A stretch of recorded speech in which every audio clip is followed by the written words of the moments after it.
चलिए स्टार्ट करते हैं अपन लोग अपना नेक्स्ट टॉपिक। टॉपिक का नाम क्या है? Surface integral. ठीक, जनरली स्टूडेंट को सरफेस इंटीग्रल में बहुत ज्यादा कंफ्यूजन रहता है कि बहुत लेंथी है, 2 बार इंटीग्रेशन करना है, इंटीग्रेशन टफ होगा सरफेस इंटीग्रल का। तो ये गारंटी आप मेरे से ले लीजिए, मैं आपको इतना बेटर समझाऊंगा, एक एक स्टेप प्रॉपर स्टेप से मैं आपको समझाऊंगा कि आपको कोई दिक्कत नहीं जाएगी।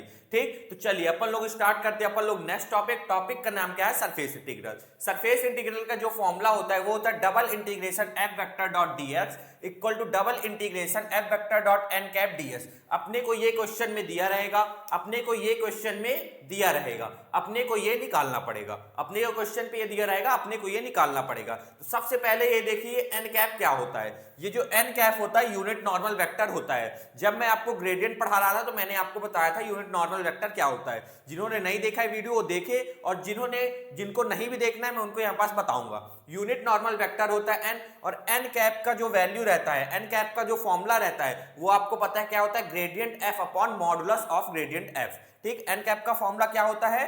Gradient F upon modulus of gradient F. N cap इससे निकलेगा। और आप सभी को पता है ग्रेडियंट क्या होता है बताइए? ग्रेडियंट क्या होता है बताइए? ग्रेडियंट होता है अपना डेल ऑपरेटर डॉट एफ। ये सभी को पता है ग्रेडियंट क्या होता है? डेल ऑपरेटर डॉट एफ होता है अपना ग्रेडियंट, है ना। ग्रेडियंट क्या होता है? Del operator dot F. और सभी को पता है डेल ऑपरेटर की वैल्यू क्या होती है बताइए? इसकी वैल्यू होती है i del upon del x plus j del upon del y plus k del upon del z. जिसको नहीं पता ये कॉपी में लिख लीजिए। डेल की वैल्यू ये होती है, ग्रेडियंट का फॉर्मूला ये होता है, यूनिट नॉर्मल वेक्टर का फॉर्मूला ये होता है। ठीक, अब यहां पास अपने को पता होना चाहिए कि ds क्या होता है। ds क्या होता है? f तो अपने को दिया रहेगा क्वेश्चन में, क्या रहेगा? f एक वेक्टर है, n क्या है? यूनिट नॉर्मल वेक्टर है, वो यहां से निकल आएगा gradient f upon gradient f का मॉड से। हाँ, अब अपन लोग को पता होना चाहिए ds क्या होता है। देखिए अगर मेरे से क्वेश्चन में बोलता है अपने को एक्स वाई प्लेन में सॉल्व करना है, तो जो ds की वैल्यू होगी वो होगी dx dy अपॉन पे n cap dot k cap का मॉड। अगर मेरे से बोलेगा एक्स वाई प्लेन पे निकालना है। अगर मेरे से बोलता है yz प्लेन पे निकालना है तो ds की वैल्यू ये होगी dx dy अपॉन पे n cap dot i cap का मॉड। अगर मेरे से बोलता है zx प्लेन में निकालना है तो ds की वैल्यू होगी dx dy और अपॉन पे unit normal vector n cap dot j cap का मॉड। ठीक, तो ds की वैल्यू वेरी करेगी जिस प्लेन में हमने को बोलेगा। अगर अपने से किसी भी प्लेन पे नहीं बोलता है, बोल देता है अपने को फर्स्ट क्वाड्रेंट पे निकालना है, फर्स्ट ऑक्टेंट पे निकालना है, और जनरली क्वेश्चन यही बोलता है कि फर्स्ट क्वाड्रेंट पे निकालो, फर्स्ट ऑक्टेंट पे निकालो। तो अगर अपने से बोले फर्स्ट क्वाड्रेंट पे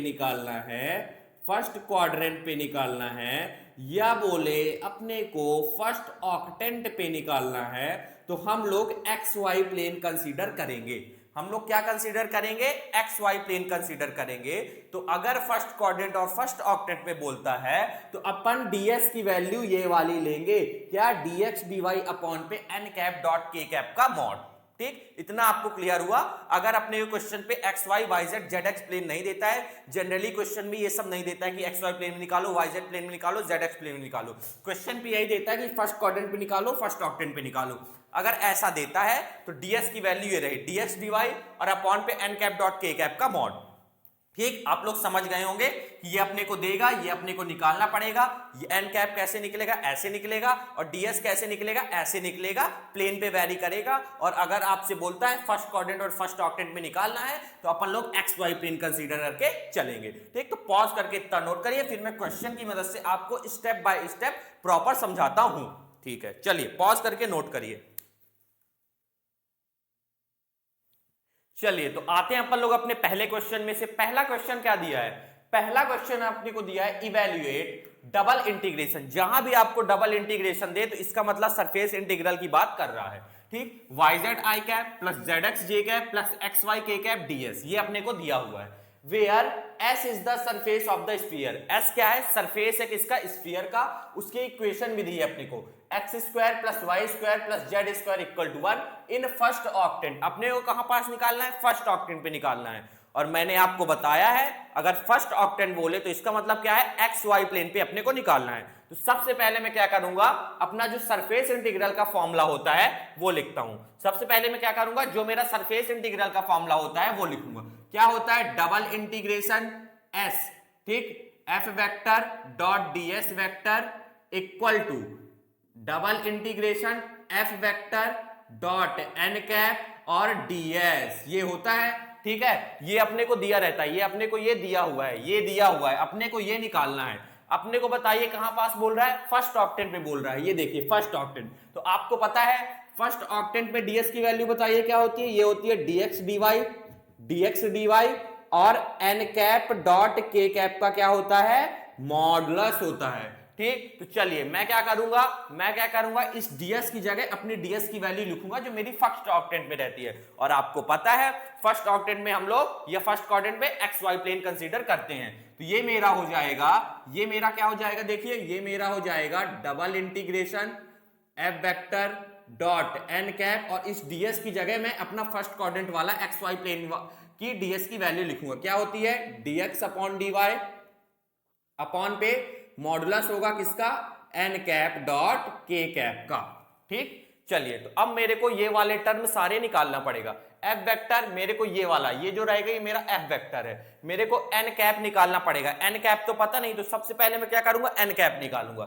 सबसे पहले मैं क्या करूंगा, n कैप निकालूंगा। आप स्टेप समझिएगा, आप स्टेप्स प्रॉपर तरीके से समझिएगा। मेरे को एफ वेक्टर दिया है, मेरे को n वेक्टर नहीं दिया है, n वेक्टर नहीं दिया है, सब सॉरी n कैप नहीं दिया, तो सबसे पहले n कैप निकालूंगा। ठीक, चलिए तो n कैप निकालते सभी से आता होगा, बताइए कैसे निकालेंगे।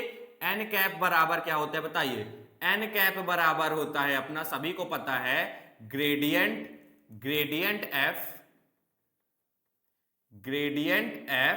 Upon mod of gradient f। ये क्या होता है अपना यूनिट नॉर्मल वेक्टर होता है। तो अपन लोग को ग्रेडियंट निकालना पड़ेगा, तब अपने को पता है कि ग्रेडियंट f क्या होता है बताइए, ये होता है डेल ऑपरेटर डॉट f। ठीक, ये क्या होता है, डेल ऑपरेटर डॉट f। तो डेल ऑपरेटर की आपको वैल्यू पता है कितनी होती है, i del upon del z plus i del upon del x plus j del upon del y plus k del upon del z। ये क्या होती है अपनी, ये होती है अपनी डेल ऑपरेटर की वैल्यू। फिर क्या लिया है, फिर लगा है डॉट f। ये जो अपना f होगा, ये जो अपना f है, ये क्या रहेगा, सरफेस। जो अपने को सरफेस दिया होगा वो अपना क्या होगा, f होगा। तो यहां पर सरफेस बताइए कितना दिया हुआ है, ये दिया x square plus y square plus z square equal to 1 को इस साइड भेजता हूं तो ये हो जाएगा x square plus y square plus z square minus 1 equal to 0। तो अपने को जो सरफेस दिया है, या बोलो अपने को जो f दिया है, फंक्शन दिया है, वो कितना दिया, इतना दिया है। तो f की जगह हम लोग क्या पुट करेंगे, जो अपने को सरफेस दिया रहेगा। ठीक, तो इस f की जगह मैं पुट करूंगा अपना सरफेस, कितना था, x square plus y square plus z square minus 1। ठीक, चलिए इसका अंदर इंटू करूंगा, तो इसका इंटू सबसे पहले इससे होगा, तो ये हो जाएगा अपना, ये हो जाएगा i del upon del x, क्या, x square plus y square plus z square minus 1। ठीक, फिर इसका इंटू इससे होगा, तो ये हो जाएगा plus j del upon del y x square plus y square plus z square minus 1। फिर इसका इंटू इससे होगा, तो हो जाएगा plus plus plus del upon के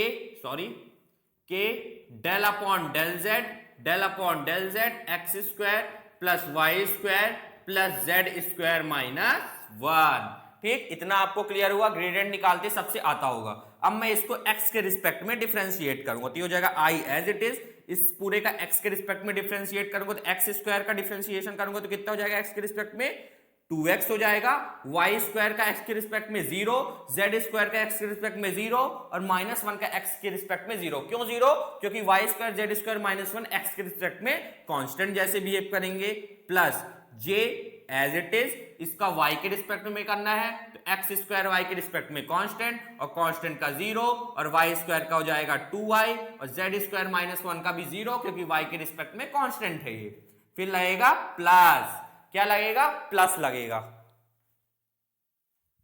ठीक, फिर क्या लगेगा, फिर लगेगा प्लस। फिर देखिए, फिर इसका मैं किसके रिस्पेक्ट में करूंगा, इसका मैं करूंगा z के रिस्पेक्ट में, तो हो जाएगा k, इसका z के रिस्पेक्ट में करूंगा तो x square plus y square का z के रिस्पेक्ट में तो क्या हो जाएगा, 0 हो जाएगा, क्योंकि एक्स स्क्वायर और वाई स्क्वायर कांस्टेंट है z के रिस्पेक्ट में, और z स्क्वायर का हो जाएगा 2z और माइनस 1 का 0। तो ये क्या निकल आया मेरा, ये निकल आया मेरा ग्रेडियंट f निकल आया।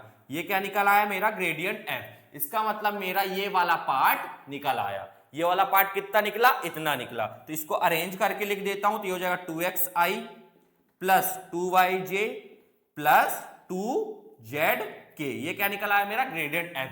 मुझे किसकी जरूरत है अभी, अब मेरे को जरूरत है ग्रेडियंट एफ के मॉड का। तो निकाल लेते हैं, कोई बड़ी बात तो है नहीं, मॉड निकालते सभी को आता होगा, मॉड निकालते सभी को आता होगा। ग्रेडियंट एफ मॉड कैसे निकलता है बताइए। मॉड निकलता है मेरा आई जे के जो ग्रेडियंट एफ के कोफिशिएंट है उनका अंडर रूट में स्क्वायर करके।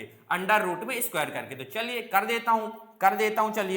देता हूं। ये हो जाएगा अंडर रूट आई जे के कोफिशिएंट का स्क्वायर करके ऐड करना है। आई का कोफिशिएंट क्या है 2x, तो ये हो जाएगा 2x का स्क्वायर प्लस जे का कोफिशिएंट क्या है 2y, तो ये हो जाएगा 2y का स्क्वायर प्लस के का कोफिशिएंट क्या है 2z, तो ये हो जाएगा 2z स्क्वायर। ये क्या हो जाएगा, ये हो जाएगा मेरा 2z स्क्वायर। ठीक, आगे सॉल्व करता हूं इसको, तो ये हो जाएगा अंडर रूट स्क्वायर खोलता हूं, तो ये हो जाएगा 2 2 जा 4x स्क्वायर। इसी तरह ये हो जाएगा 4y स्क्वायर और इसी तरह ये हो जाएगा 4z स्क्वायर। ठीक, चलिए इसको और आगे सॉल्व करता हूं, तो 4 सब में मेरे को कॉमन दिख रहा है, तो 4 कॉमन लूंगा, बाहर आएगा तो रूट खुलेगा तो 2 आ जाएगा, तो ये आ जाएगा 2 अंडर रूट, क्या बचेगा अंडर रूट, 4 कॉमन ले लिया, बाहर आया तो 2 हो गया, अंडर रूट खुला तो अंदर क्या बचेगा x square plus y square plus z square. ठीक ठीक, चलिए आगे सॉल्व करता हूं। 2 अंडर रूट, आप अगर ध्यान से देखें x square plus y square plus z square की वैल्यू कितनी दी थी, 1 दी थी। x square plus y square plus z square की वैल्यू कितनी दी थी, 1 दी थी। तो मैं इसमें 1 पुट करूंगा और आपको पता है अंडर रूट 1 1 होता है, तो ये कितना आ गया 2 आ गया। तो इसका मतलब अपना ग्रेडियंट f इतना आया और अपना मॉडुलस ऑफ ग्रेडियंट f इतना आया। तो सबसे पहले यहां पास मैं यूनिट नॉर्मल वेक्टर निकाल देता हूं। ग्रेडियंट f कितना था, ये रहा अपना 2xi plus 2yj plus 2zk, ये रहा मेरा क्या ग्रेडियंट f। और ग्रेडियंट f का मॉड कितना निकला था, इतना निकला था, 2 निकला था। और अगर आप ध्यान से देखें ऊपर सब में 2 है तो 2 कॉमन निकालता हूं, तो अंदर बचेगा xi plus yj plus zk और अपॉन पे 2, ये 2 से 2 कैंसल, तो अपना जो यूनिट नॉर्मल वेक्टर आया या बोलू n कैप आया वो कितना आया xi plus yj plus zk। ठीक, ये क्या आ गया मेरा, ये आ गया मेरा यूनिट नॉर्मल वेक्टर। कितना आया, इतना आया। तो सब पहला स्टेप मेरा कंप्लीट हुआ, क्या मेरा यूनिट नॉर्मल वेक्टर निकल आया। अब मैं एक देखता हूं मेरे को क्या क्या जरूरत है। मेरे को जरूरत है N cap dot k cap की, तो सबसे पहले मैं N cap dot k cap निकालता हूं। चलिए, तो N cap dot k cap निकालता हूं, N cap dot k cap निकालता हूं। कैसे निकलेगा बताइए, एन कैप कितना आया था, एन कैप मेरा इतना आया था। चलिए तो लिखता हूं एक्स आई कैप प्लस वाई जे कैप प्लस जेड के कैप, ये क्या है मेरा एन कैप। इसको किससे डॉट प्रोडक्ट करना है, मेरे को के कैप से करना है। के कैप से मैं क्या करूंगा, डॉट प्रोडक्ट करूंगा। और डॉट प्रोडक्ट आपको पता है के वाला टर्म के से सिर्फ इनटू होता है, आई वाला टर्म आई से और जे वाला टर्म जे से। तो यहां पास सिर्फ के वाला टर्म है, तो के वाला टर्म सिर्फ के से इनटू होगा, के इनटू के कितना हो जाता है 1 हो जाता है, तो बचेगा क्या जेड। ठीक, तो अपनी जो एन डॉट के कैप की वैल्यू कितनी आएगी, जेड आएगी। और अपने को क्या निकालना था, अपने निकालना था modulus of n dot k cap. तो बताइए modulus of n cap dot k cap कितना निकलेगा, जो मेरा निकला है उसका अंडर रूट में स्क्वायर कर दूंगा, अंडर रूट में स्क्वायर करके ऐड कर दूंगा। अंडर रूट तो इसका क्या हो जाएगा, अंडर रूट जेड स्क्वायर, इस स्क्वायर से ये अंडर रूट कैंसल, तो अपना जो एन डॉट के कैप का मॉड आया वो कितना आया, वो आ गया z। ठीक, ये दीजिए मेरा ये वाली वैल्यू भी निकल आई, मेरी ये वाली वैल्यू भी निकल आई। ठीक, अब मैं एक काम करता हूं, मुझे f vector dot n cap की भी जरूरत है, मुझे f vector dot n cap की भी जरूरत है। सबसे पहले ये भी निकाल लेता हूं। ये मेरे को दिया है क्या, f वेक्टर, ये मेरे को क्या दिया हुआ है, f वेक्टर। तो मेरे को किसकी जरूरत है, f vector dot n cap की जरूरत है, तो मैं ये भी निकाल लेता हूं। तो f वेक्टर मेरा ये है जो क्वेश्चन में दिया, ये रहा f वेक्टर, कितना है yz i cap plus Z x J cap और प्लस क्या है, प्लस है एक्स वाई के कैप। और इसका डॉट प्रोडक्ट बताइए किसके साथ करना है, डॉट प्रोडक्ट मेरे को करना है एन कैप के साथ, और एन कैप अपन लोग ने निकाला है कितना, ये रहा। चलिए, तो ये हो जाएगा एक्स आई प्लस वाई जे वाई जे प्लस जेड के कैप। ठीक, चलिए आगे बढ़ता हूं। इनका क्या करना है, डॉट प्रोडक्ट। डॉट प्रोडक्ट सभी से आता होगा, आई का आई वाले टर्म से होगा तो आई डॉट आई कितना हो जाता है, 1 हो जाता है। तो ये क्या बचेगा, वाई जेड, और यहां पास एक्स बचेगा, तो ये हो जाएगा एक्स वाई जेड। फिर लगेगा प्लस जे वाला टर्म जे से होगा, तो जे डॉट जे कितना होता है, 1 होगा, तो क्या बचेगा यहाँ पास, एक्स जेड और वाई, तो ये भी हो जाएगा क्या, एक्स वाई जेड। प्लस के वाला टर्म के से इंटू होगा, तो के डॉट के कितना होता है, 1 होता है। यहां पास भी क्या बचा, एक्स वाई जेड बचा, एक्स वाई जेड बचा। तो x y z plus x y z plus x y z कितना हो जाएगा, ये हो जाएगा अपना, ये हो जाएगा अपना 3x वाई जेड। कितना हो जाएगा, 3x वाई जेड। तो ये लीजिए 3x वाई जेड अपना क्या आ गया, अपना क्या आ गया, ये आ गया F vector dot unit normal vector. ये लीजिए सारी वैल्यू अपन लोग ने निकाल ली है। अपन लोग ने ये वाली वैल्यू भी निकाल ली है, ये रही, कितनी रही, z। अपन लोग ने f vector dot n cap की वैल्यू निकाल ली, कितनी रही, 3x वाई जेड। ठीक, तो इतना आपको क्लियर हुआ। ये वाला पार्ट में अब मैं रब करता हूं, ये चलिए तो पुट करता हूं, मैं पुट करता हूं, तो ये हो जाएगा double integration F vector dot n cap. F vector dot n cap मेरा कितना निकला है, ये निकला है, कितना, 3x वाई जेड। तो इसकी जगह मैं पुट करूंगा, क्या पुट करूंगा, 3x y z dx dy और अपॉन में मेरा ये कितना निकला है, बताइए, ये कितना निकला है मेरा, कितना निकला है, unit normal vector dot k cap कितना निकला है, z निकला है। तो इसकी जगह मैं z पुट करूंगा। चलिए तो पुट कर लेता हूं, z इसकी जगह मैं पुट करता हूं, तो इस z से z कैंसल, क्या बचा बताइए, बचा double integration 3xy dx dy। ठीक, इतना आपको क्लियर होगा। अब मुझे क्या करना पड़ेगा, अब मेरे को निकालनी पड़ेगी लिमिट। अब मेरे को, क्योंकि मेरे को इसको किसके किसके रिस्पेक्ट में इंटीग्रेट करना है, dx के रिस्पेक्ट में भी करना है और dy के रिस्पेक्ट में भी करना है। तो मेरे को x और y की यहां पास क्या निकालनी पड़ेगी, लिमिट। और लिमिट कैसे निकलेगी, लिमिट जो अपना सरफेस है, जो अपना स्फीयर का सरफेस दिया हुआ है उससे निकलेगी। कैसे निकलेगी, देखिए मैं आपको बताता हूं बहुत अच्छे तरीके से। अपने को देखिए, इसकी अब अपने को क्या निकालना है, लिमिट निकालना है। अपने को स्फीयर की इक्वेशन क्या दी हुई है, x square plus y square plus z square equal to 1। ये अपने को क्या दी हुई है, स्फीयर की इक्वेशन दी है, या बोलूं मैं सरफेस दिया हुआ है। तो ये मेरे को ये बताइए, हम लोग काम कहां कर रहे थे, हम लोग काम कर रहे थे फर्स्ट क्वाड्रेंट में। और आपको पता है फर्स्ट क्वाड्रेंट मतलब एक्स वाई प्लेन में, एक्स वाई प्लेन में हम लोग काम कर रहे हैं। अगर हम एक्स वाई प्लेन में काम कर रहे हैं तो यहां पास जेड की तो कोई जरूरत है नहीं। आप बताइए, अगर मैं एक्स वाई प्लेन में काम कर रहा हूं तो z की तो जरूरत नहीं है, तो यहां पास z क्या हो जाएगा, 0 हो जाएगा।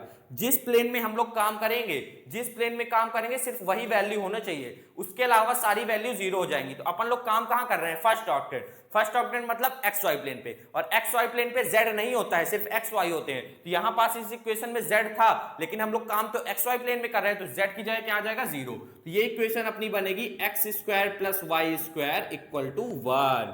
ठीक, ये इक्वेशन क्या बनी, इतनी बनी। ठीक, इतना क्लियर हुआ आपको, बिल्कुल क्लियर हुआ होगा। चलिए तो अब मैं क्या करूंगा, ये जो इक्वेशन है x square plus y square equal to 1, इसको मैं एक्स वाई प्लेन पे प्लॉट करता हूं। ठीक, एक्स वाई प्लेन पे ये मैं ले लेता हूं एक्स एक्सिस, ये ले लेता हूं वाई एक्सिस, ये क्या है मेरा एक्स वाई प्लेन है।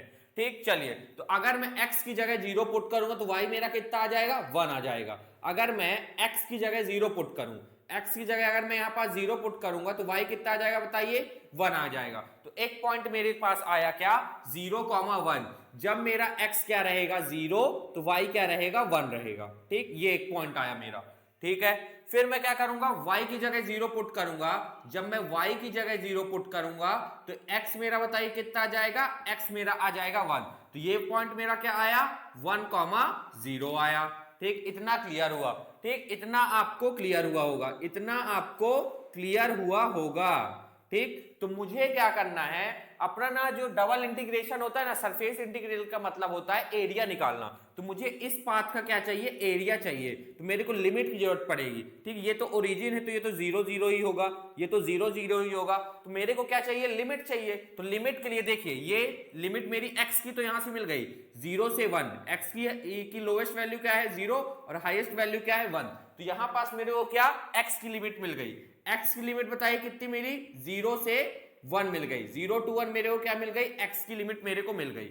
ठीक, तो x की जो मेरे को लिमिट मिली है मैं उसको यहां पास लिख देता हूं, कितनी मिली है, 0 से 1 मिली है। ठीक है, इतना आपको क्लियर हुआ। अब मेरे को काहे की लिमिट निकालनी पड़ेगी, y की लिमिट निकालनी पड़ेगी, क्योंकि dx x के रिस्पेक्ट में भी इंटीग्रेट हो रहा है और y के रिस्पेक्ट में भी इंटीग्रेट हो रहा है, तो x के रिस्पेक्ट में तो लिमिट निकल आई 0 से 1 बहुत आसानी तरीके से। ठीक, और y की लिमिट, y की जो लोअर लिमिट होगी, y की जो लोअर लिमिट होगी वो तो होगी 0, y की जो लोअर लिमिट होगी वो तो होगी 0। और अगर आप ध्यान से देखें ये y क्या हो रहा है, बढ़ रहा है, तो y की जो अपनी अपर लिमिट निकलेगी, y की जो अपनी अपर लिमिट निकलेगी वो निकलेगी इस इक्वेशन से, y की जो अपनी अपर लिमिट निकलेगी वो निकलेगी इस इक्वेशन से। तो y की इक्वेशन क्या थी, इक्वेशन थी अपनी x square plus y square equal to 1। ठीक, मेरे को y की लिमिट निकालनी है, तो y square equal to 1, x square उस साइड जाएगा तो माइनस एक्स स्क्वायर, तो y यहां पास कितना जाएगा, 1 minus x square under root में। तो y की लिमिट क्या हो गई, 0 से कितनी हो गई, 1 minus x square under root में। इतना आपको क्लियर होगा।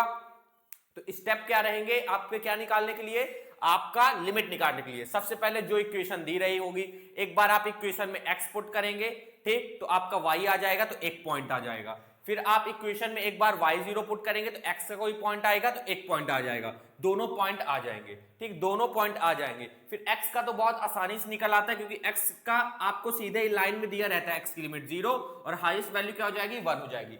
y क्योंकि वेरी करता है, y वेरी करता है तो y की तो लोअर लिमिट 0 आ जाएगी। और यहां पास देखिए y क्या हो रहा है, बढ़ रहा है, तो लोअर लिमिट तो 0 है और जो अपनी y है, y की अपर लिमिट है वो हमारी कहां से आएगी, इक्वेशन से आएगी। बस आपको इतना ध्यान रखना है, y की जो अपर लिमिट है वो इक्वेशन से आएगी। ठीक, तो अपनी y की जो लिमिट निकली कितनी निकली, इतनी निकली। कहां से कहां तक बताइए, कहां से कहां तक, 0 से under root 1 minus x square तक अपनी क्या निकली, y की लिमिट। अब मैं क्या करूंगा, इसको सिर्फ सॉल्व कर लूंगा और अपना आंसर आ जाएगा। चलिए तो सॉल्व करता हूं, ध्यान से देखिएगा कैसे सॉल्व करना है। ठीक, चलिए अब मैं इसको क्या करूंगा, आगे सॉल्व करूंगा। मुझे y के रिस्पेक्ट में भी इंटीग्रेट करना है, x के रिस्पेक्ट में भी इंटीग्रेट करना है। सबसे पहले मैं y के रिस्पेक्ट में क्या करूंगा, इंटीग्रेट करूंगा। तो मेरा 3x dx कांस्टेंट है तो बाहर आ जाएगी, तो मेरे को y के रिस्पेक्ट में करना है, तो ये हो जाएगा 0 से 1 3x dx बाहर निकाल लेता हूं क्योंकि वो अभी कांस्टेंट जैसा बिहेव करेगा y के रिस्पेक्ट में, और 0 से under root 1 minus x square y dy का क्या करूंगा, इंटीग्रेट करूंगा, और ये रही किसकी, y की लिमिट। चलिए तो इसको मैं क्या करूंगा, इंटीग्रेट करूंगा, तो ये हो जाएगा 0 से 1 3x dx। ठीक, y का इंटीग्रेशन करूंगा, y के रिस्पेक्ट में क्या आ जाएगा, एक पावर बढ़ जाएगी और जितनी पावर बढ़ेगी वो नीचे आ जाएगी। और कहां से कहां तक अपने को क्या करना था, लिमिट क्या दी थी, 0 से under root 1 minus x square. ठीक है, इतना क्लियर हुआ। चलिए अब मैं क्या करूंगा, लिमिट पुट करूंगा। लिमिट चलिए मैं पुट कर देता हूं, तो ये हो जाएगा 0 से 1 3x dx as it is. Upper limit put करूंगा कहां पे, y पे पुट करूंगा, कितनी है, under root 1 minus x square है, under root 1 minus x square का क्या था, स्क्वायर था। y की जगह मैंने क्या पुट किया, under root 1 minus x square, और स्क्वायर था अपॉन 2। ठीक, और 0 था तो 0 रखने का कोई मतलब नहीं है, upper limit minus lower limit रहता है, तो अपर लिमिट मैंने रखा, लोअर लिमिट क्या है 0, तो 0 करूंगा तो 0 ही आ जाएगा, तो रखने का कोई मतलब नहीं है। ये रूट से ये वाला 2 कैंसल हो गया। ठीक, चलिए तो अब आगे सॉल्व करता हूं मैं। हाँ चलिए, ठीक, ये हमारा कितना आया, इतना आया, तो यहां पास एक बार अच्छे से लिख लेता हूं, 0 से 1 3x 1 minus x square upon 2 1 minus x square upon पे क्या है 2 और क्या dx। ठीक, मैंने क्या किया, पहले y के रिस्पेक्ट में इंटीग्रेट किया तो इतना आया। अब मैं क्या करूंगा, इसको मैं x के रिस्पेक्ट में क्या करूंगा, इंटीग्रेट। तो ये 3/2 कांस्टेंट है, तो 3/2 को एक काम करता हूं, बाहर ले लेता हूं, 0 से 1 x का अंदर इंटू करूंगा तो x माइनस एक्स क्यूब हो जाएगा और क्या हो जाएगा, dx हो जाएगा। ठीक, 3/2 एज इट इज। ठीक, 3/2 एज इट इज। अब मैं इनका क्या करूंगा, मैं करूंगा क्या, इंटीग्रेशन। तो x का इंटीग्रेशन करूंगा x के रिस्पेक्ट में, तो क्या हो जाएगा, एक पावर बढ़ जाएगी और जितनी पावर बढ़ेगी वो कहां जाएगी, डिनोमिनेटर में आ जाएगी। फिर क्या लगेगा बताइए, माइनस एक्स क्यूब का करूंगा तो एक्स क्यूब का एक पावर बढ़ जाएगी, जितनी पावर बढ़ेगी वो कहां जाएगी, डिनोमिनेटर में। और कहां से कहां तक हमको इंटीग्रेट करना था, 0 से 1 तक। ठीक, चलिए अब मैं क्या करूंगा, upper limit minus lower limit करूंगा, तो 3/2 x की जगह क्या पुट कर दूंगा, अपर लिमिट कितनी है 1, तो ये हो जाएगा 1/2 माइनस x की जगह यहां पास भी 1/4 आ जाएगा और 0 है फिर, क्योंकि lower upper limit minus lower limit करते हैं, लोअर लिमिट तो 0 है तो पूरा टर्म 0 हो जाएगा, तो लिखने की जरूरत नहीं है। तो ये हो जाएगा 3/2 2 और 4 का एलसीएम लेंगे तो बताइए कितना आएगा। 2 और 4 का आप एलसीएम लेंगे तो आएगा 4। ठीक ठीक, तो ये आ जाएगा 2 - 1। कितना आ जाएगा 2 - 1, तो ये हो जाएगा अपना 3/2 इंटू 1/4। तो कितना आ जाएगा ये आ जाएगा अपना 3/8। ये लीजिए, पॉज करके इसको नोट करिए। पहला क्वेश्चन अपना खत्म, किसका, सरफेस इंटीग्रल का। कितना आसान था, बस आपको ध्यान देना क्या है, जो आपका फॉर्मूला है आपको एन कैप की जरूरत पड़ेगी, निकालिए। एफ डॉट एन कैप की जरूरत पड़ेगी, निकालिए। N cap dot k cap की जरूरत पड़ेगी, निकालिए। आप जब निकल आए पुट करिए। फिर का क्या कहे की जरूरत पड़ेगी आपको, लिमिट की। लिमिट कैसे आएगी, जो आपको इक्वेशन दी होगी उसको एक्स वाई प्लेन में, जिस प्लेन में बोलता है प्लॉट करिए, जिस प्लेन में बोलता है आप उसको क्या करेंगे, प्लॉट करेंगे। फिर उससे आपकी लिमिट निकलेगी और वाई की अपर लिमिट हमेशा किससे निकलेगी, इक्वेशन से निकलेगी। ठीक, फिर अब मैंने क्या किया, पुट किया, सॉल्व किया, आंसर आ गया। तो पॉज करके नोट करिए इतना।